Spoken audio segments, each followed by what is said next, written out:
प्रेमानंद जी बाबा प्रभु की कृपा विस्तार पूर्वक से बताते हैं। ये वीडियो सुनिए, वीडियो सुन के मन खुश हो जाएगा। हमारे ऊपर प्रभु की कृपा है, ये हम कैसे पहचाने?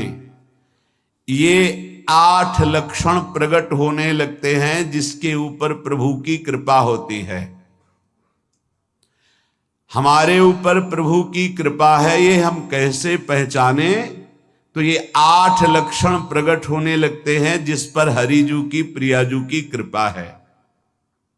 पहला, घोर अपराध करने वाले के प्रति भी दया की भावना,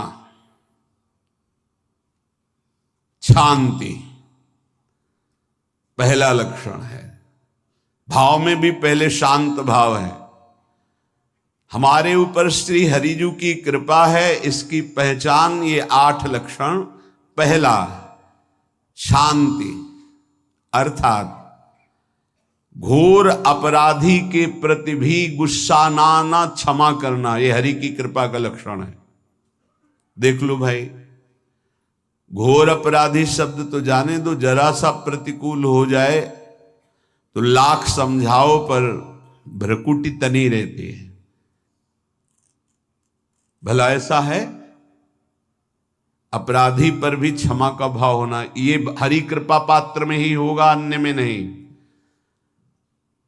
तो अगर अपने हृदय में ऐसा लगे कि ऐसा नहीं है तो हरिजू से प्रार्थना करनी चाहिए कि कृपा करो, मेरे में सामर्थ्य आवे। दूसरा, अनुसूया, वो किसी भी के प्रति कभी भी कोई दोष दर्शन ही नहीं करेगा। दोष कथन, दोष श्रवण की तो बात जाने दो। अनुसूया, दूसरों के गुणों में दोष ढूंढना, ये नहीं होता। हरि कृपा पात्र में नहीं होता। ये सब भजन के नाश करने वाले। जैसे पहला अपराधी पर क्रोध कर देना, तो माया ने भेजा इसीलिए था कि तुम्हारे साथ व्यवहार ऐसा करे कि तुम क्रोध करो। क्रोध करोगे तुम्हारी ऊर्जा शक्ति नष्ट हो जाएगी, अध्यात्म में जो चलने की थी। और कहीं तुमने संकल्प कर लिया तो भजन शक्ति नष्ट हो जाएगी। तो अगर भजन बल है तो गया, जरूर उसको दंड मिलेगा, पक्का मिलेगा, 100% मिलेगा, लेकिन आप खाली हो गए। ना भजन करने की वृत्ति रहेगी और ना भजन रहेगा, दोनों बात। अनुसूया, किसी के सद्गुणों में दोष देखना, गुणों में दोष ढूंढना, ये हरि कृपा पात्र में नहीं होता। ये बहुत मंगलमयी बातें हैं जिससे हमारा भजन मार्ग पुष्ट होता है। तीसरा, वो बाहर से और भीतर से पवित्र रहता है, हरि कृपा पात्र। शौचाचार का ज्ञान होना चाहिए, वस्त्र आपके पवित्र होने चाहिए, ये बाहरी जल रज आदि के द्वारा बाहरी पवित्रता। और निष्कपटता, निश्चलता, सत्य भाव, ये अंदर की पवित्रता है। अगर कपट है, छल है, असत्य है तो हृदय मलिन रहता है। भीतर और बाहर से पवित्र रहना, इसमें खास बात क्या है? भीतर और बाहर से पवित्र रहने में, भीतर और बाहर से सदैव पवित्र कौन रह सकता है? तो बोले जो पुंडरीकाक्ष भगवान श्री हरि का प्रियाजू का स्मरण करता रहता है, वो शवायाभ्यंतर शुचि, वो बाह्य और अभ्यंतर दोनों से पावन रहता है। तीसरी जो कृपा का लक्षण है, अर्थात वो सदैव भगवत चिंतन परायण, शौचाचार का पालन करने वाला, बाहर और भीतर से हरि कृपा पात्र पवित्र रहता है। चौथा, ऐसे कार्यों का अनुष्ठान न करे जिनमें हमारा भजन छूटता है, जिनमें सत्य छूटता है, जिनमें भगवत भाव छूटता है। जैसे आपके ऊपर कृपा हुई, आप भगवत मार्ग में चल रहे हैं, अब आप ऐसे संसारिक कार्यों का अनुष्ठान कर रहे हैं जिनमें आपकी चित्तवृत्ति बिल्कुल भगवत विमुख हो रही, तो जीवन का लाभ क्या होगा?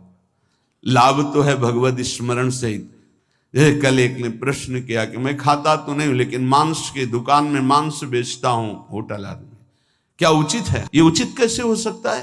तुम और भी तो व्यापार कर सकते हो, जरूरी है। धर्म का पालन करने की इच्छा करते हो, धर्माचरण करते हो, ऐसा नहीं। तो विरत बहुकर्मा, उन कर्मों से हमें विरत रहना है जो हमारे धर्म के विरुद्ध है, जो भजन के विरुद्ध है। हरि कृपा पात्र ऐसे कर्मों का अनुष्ठान कर ही नहीं सकता।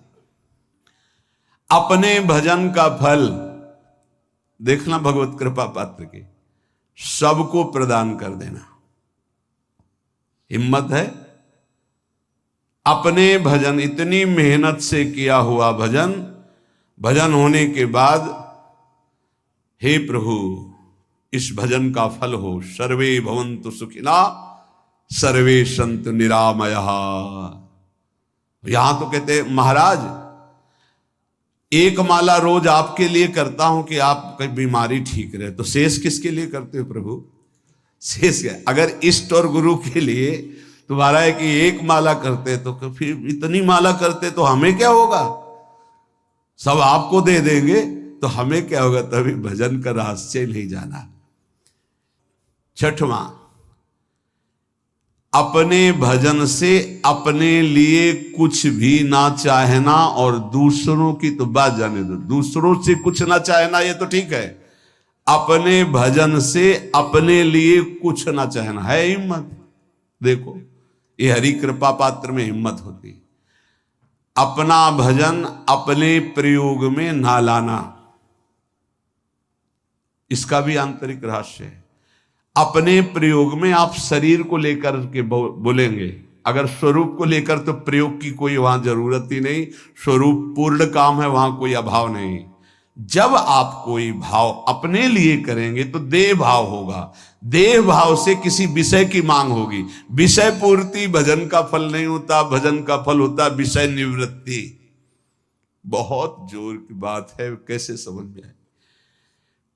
अपने भजन का भी फल अपने लिए नहीं, दूसरों से कुछ चाह रखना तो बात ही जाने दो, भजन से भी कोई अन्य सुख की चाह नहीं हुई। क्या चाहिए? भजन ही बनता रहे, भजन का फल भजन बनता रहे, खूब निरंतर जप करते रहे। सातवां, किसी भी मान सम्मान कीर्ति पद प्रतिष्ठा के मिलने पर हृदय का असंतुष्ट हो जाना, यह हरि कृपा पात्र का लक्षण होता है। प्रणाम नमस्कार जय हो तो हृदय में असंतुष्ट हो जाना चाहिए। कोई किंचन मात्र अभिमान न उदय हो जाए। प्रभु बचाओ, ये माया की चकाचौंध से बचा लो नाथ। कौन सा अपराध बन गया कि आपकी जय की जगह यहां हमको ऐसा सुनना पड़े। मान प्रतिष्ठा कीर्ति जिसके लिए बड़े बड़े लालायित रहते, हरि कृपा पात्र को विष की तरह चुभती है। और आठवां,